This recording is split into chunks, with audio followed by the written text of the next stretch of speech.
Good morning, everyone, and welcome to the warm-up, your short, sharp data pack for the next Leeds United game. This game is the away match, Preston North End versus Leeds United, 12:30 kickoff. An early kickoff that Leeds don't tend to like, but Preston are in the same boat, and Preston played a day later than Leeds and had a long trip back from Wales for this game. So in one sense, it's probably the first time that this leans back slightly in Leeds' favours. But there's a lot to get stuck into today. We've got the form guide from both sides. We've got the relevant key form from a home and away perspective, goals scored, as well as team news for both sides. We'll get into the statistics and the data, form guide, as well as the team news for both sides and the key battles to keep an eye out on what is going to be a very important game for Leeds United season. Leeds needing to improve on that away record, which will be the story of this game if Leeds can sort it out. Leeds flying at home this season, 8 home wins in a row. The record being 14, and Leeds very much on their way, and winnable games at home coming up that could see that happen. The away league form, not so good. Leeds need to fix that if they're going to have any hope of winning this league or going away as champions and keeping that 2-point per game total going. We'll get stuck into all of it. We'll start off with the form guide for the home side, and that's Preston North End, currently sitting 14th in the league table, and Paul Heckingbottom's side have only picked up one win in the last 5 games, 4 wins in total all season. 3 of those wins coming at home. Their away record not great, but their home record not particularly on fire either. From a Leeds perspective, sitting 2nd in the league table, and Leeds have an opportunity to go back to the top at least until Sheffield United play their games. 4 wins and 1 losses in the last 5 for Leeds, and the best goal difference in the division now. From a key form perspective, let's look at Preston North End's home record, as they are the home side. As I say, 3 wins in their 10 home games this season, and no wins in their last 5 home games. 1 loss, 4 draws in that time.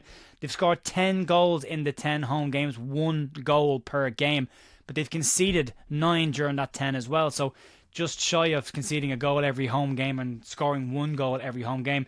They don't concede a lot of goals, Preston, but they don't score a lot of goals either. So it could be tight enough game, and it could be a case of the odd goal being what decides this game. From a Leeds United perspective, the Achilles heel of Leeds' season is the away form, and Leeds' away record needs some fixing. Leeds currently sitting in 8th place in the away league table so far this season, with 3 wins in 9 games and only 1 win in our last 5 away games. Leeds have scored 11 goals in the 9 games during that time, and that's not the issue for Leeds, but conceding 8 goals during that time has been the problem. Leeds unable to keep enough clean sheets away from home to guarantee themselves points on the road. So that is the key thing for Leeds to keep an eye on going into this game, the ability to win on the road and to try and rectify what has been a really poor away form so far this season. But the home form has put Leeds in a very strong position, and if they can sort the away form out, you've got to believe that this Leeds side could go on a serious run in the second half of the season. From a goal scoring and defensive perspective, Preston have scored 20 goals in 20 games this season, so their averages line out across the board. 1 goal per game is their average, but they've conceded 26. Again, as I say, don't concede a huge amount, but don't score an awful lot either. But from a Leeds perspective, Leeds have no issue scoring goals. 36 goals in their 20 games so far this season, and only conceding 14 during that spell as well. And if you think about that, there were 3 goals in the opening game and 3 goals against Swansea as well. So 6 in that 14 coming against 2 sides. So not the worst in the world, but there is definitely opportunities for Leeds United in this game. And we move in to talk about the team news. That's where it starts to line up. From a Preston perspective, no Sam Greenwood, ineligible to play in this game against his parent club. Won't be able to play. And if you look at what Preston are known for this season, set pieces is labelled as they're one of their main threats. Sam Greenwood is 2nd in their goal and assist bracket so far this season, and him not being in the side means a change of plan around their set plays. Andrew Hughes is expected to return to the Preston lineup, but they're missing out during the week with a small injury, as well as Loney, Kane, Kessler, Hayden is expected to come back into the team. Late checks for both of them, but they should both be involved in the game. From a Leeds United perspective, a few knocks on the board for Leeds and a couple of late checks will be needed.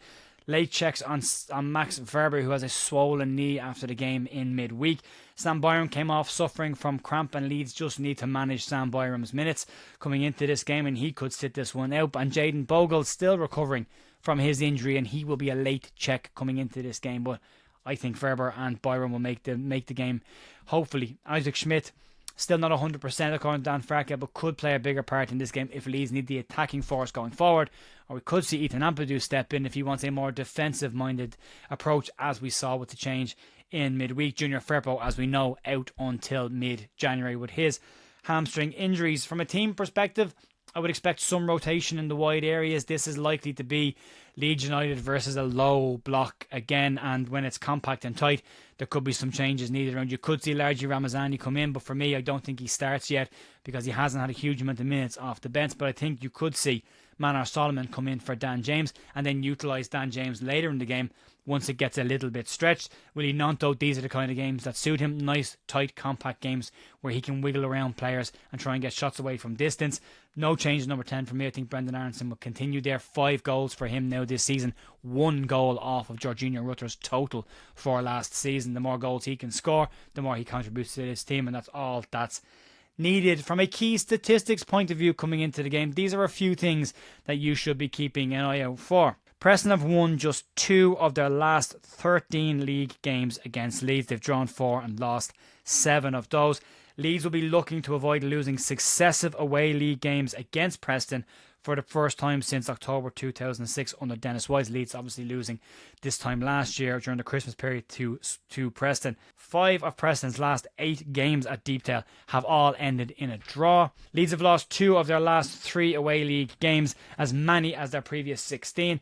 And Paul Heckingbottom has a decent record of picking up results against old sides, having beaten Barnsley as manager of Leeds and as manager of Sheffield United, beating his previous side on 2 separate occasions, and he will want to do the same coming up against Leeds United and put a marker down. Key battle-wise, straightforward enough one from a Preston perspective. No Sam Greenwood means likely to see Robbie Brady on set pieces, another good set piece deliverer, and a player Leeds will need to just keep quiet in this game and minimise the amount of set plays they give away to Preston.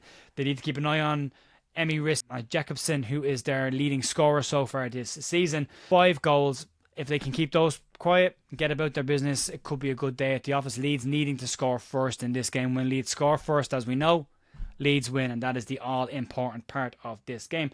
From a GNA perspective, from a Leeds perspective, Joel Pirro, 10 goal assist involvement so far this season in 10 games, so he's getting involved in a goal, scoring or assisting at least once every second game. Willie Nonto second with 9, Brendan Aronson with 6, Daniel James with 6, and Mateo Joseph with 5. So the front players all chipping in with goals and assists. From a Preston perspective, Jacobson with 7 goals and assists so far this season, and Sam Greenwood, who misses out, sitting right behind him with 6.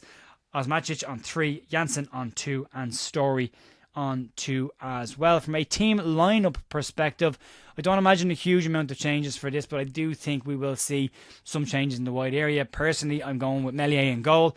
I think Sam Byron and Max Fober will make it and get through the knocks into this game. Joe Rodon and Pascal Strout to continue in centre back, and then Joe Rothwell and Ao Tanaka, who have been phenomenal in the centre park for Leeds recently, to continue that partnership. And the wings, where the changes might happen, for me, I think Willie Nonto and Manar Solomon suit this. Brendan Aronson staying in the 10, and Joel Pirro starts for me up front, because I think in tight games Joel Pirro has the ability to create something in a very tight space, and it might suit him. And we see Mateo Joseph drop to the bench. What happens with Largi Ramazani in this game will be an interesting one to keep an eye on as well. And if Verber and Byram don't make it, we might need to see a slight rejigging of the defence a little bit to help Leeds get through this one. But for all intents and purposes and on paper, a game that Leeds United very much should win. But it's important, I suppose, to keep an eye on what the promotion rivals are doing coming into this game as well. And if we look at Sheffield United, Leeds could go top, but they won't be there for very long if Sheffield United can get a win at home to Plymouth, which you would imagine that they will do.